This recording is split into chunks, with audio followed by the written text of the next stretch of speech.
और इस बीच बड़ी खबर, चुनाव से पहले हुमायूं कबीर का बड़ा दावा। बड़ी खबर आपको बता रहे, बंगाल में इस बार मुस्लिम सीएम होगा, ये हुमायूं कबीर ने कहा है। मेरी पार्टी AIMIM के साथ मिलकर चुनाव लड़ेगी। हम गठबंधन के तहत 182 सीटों पर चुनाव लड़ते हुए नजर आएंगे। 22 मार्च को साझा उम्मीदवारों की घोषणा जो है वो की जाएगी। जनता उन्नयन पार्टी के अध्यक्ष हैं हुमायूं कबीर। टीएमसी के निलंबित विधायक हुमायूं कबीर ने कहा है कि मुर्शिदाबाद में नई बाबरी मस्जिद के निर्माण का भावनात्मक मुद्दा पश्चिम बंगाल विधानसभा चुनाव से पहले राजनीतिक विमर्श को प्रभावित कर सकता है। उन्होंने यह भी दावा किया कि देश की आजादी के बाद पहली बार राज्य में शासन की बागडोर एक मुस्लिम मुख्यमंत्री के हाथों में होगी या इस समुदाय से उप मुख्यमंत्री होगा। कबीर ने यह दावा किया कि उनका दल Aam Janata Unnayan Party All India Majlise Ittehadul Muslimeen के साथ गठबंधन के तहत 182 सीटों पर चुनाव लड़ेगा और जनादेश आने की स्थिति में सरकार गठन में निर्णायक भूमिका निभा सकती है। ज्यादा जानकारी के साथ सीधा न्यूज रूम का रुख करते हैं। ऋतु हमारे साथ जुड़ी है। ऋतु, बंगाल में इस बार मुस्लिम सीएम होगा, क्या मैसेज देने की कोशिश हुमायूं कबीर करते हुए नजर आ रहे हैं?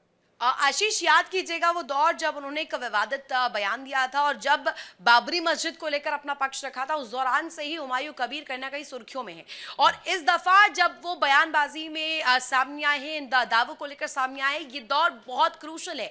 चुनाव की तारीखों का ऐलान हो चुका है। 182 सीटों पर गठबंधन के तहत AIMIM के साथ वो चुनाव लड़ने के लिए पूरी तरीके से कमर कस चुके हैं। और ये ऐलान जिसमें स्पष्ट रूप में कहा कि इस दफा पश्चिम बंगाल में मुख्यमंत्री के तौर पर एक मुसलमान चेहरा सामने आएगा। अगर ना हो मुख्यमंत्री के तौर पर भी तो कम से कम डिप्टी चीफ के तौर पर एक मुसलमान चेहरा होगा। वो मैं खुद हुमायूं कबीर अपने खुद को लेकर के ये दावा करते हुए नजर आए। यानी कि अगर देखा जाए कुल मिलाकर पश्चिम बंगाल की सियासत इस वक्त धर्म की राजनीति के आड़े नजर आ रही है और यहां पर वोटर पोलराइजेशन का जो सबसे बड़ा समीकरण है वो देखने को मिल रहा है। लेकिन सबसे दिलचस्प इसमें एक और कदम आगे बढ़ते हुए हुमायूं कबीर ये कहते हैं कि यहां अगर सरकार बनती है हुमायूं कबीर की पार्टी की, जनता उन्नयन पार्टी की, तो ठीक, नहीं तो इन के इन प्रकारेन वो किसी भी तरीके से किसी और की यहां पर सरकार बनने नहीं देंगे। अगर बनती भी है तो उसको लेकर के भी इन्होंने कहा बातों में।